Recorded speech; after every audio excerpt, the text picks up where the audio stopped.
నార్మల్‌గా నేను ఇంట్లో నెయ్యిని ఎలా ప్రిపేర్ చేసుకుంటానో ఈ వీడియోలో చూపిస్తాను. రోజు పెరుగు చేసుకుంటాం గదా! పెరుగు పైన మీగడ తేలుతుంది. ఆ మీగడని ఒక బాక్స్‌లోకి ఒక 10 రోజుల పాటు తీసి పక్కన పెట్టుకోండి.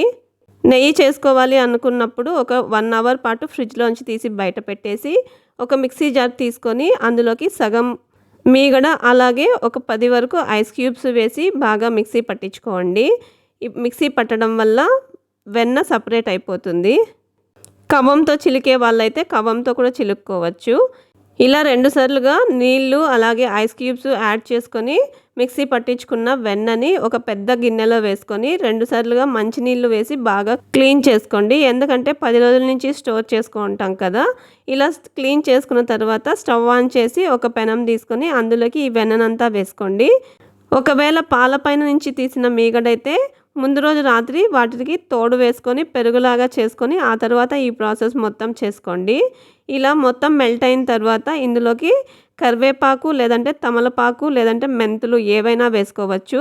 అలా వేసుకొని ఒక 20 నిమిషాల పాటు ఉడికించుకుంటే నెయ్యి రెడీ అయిపోతుంది.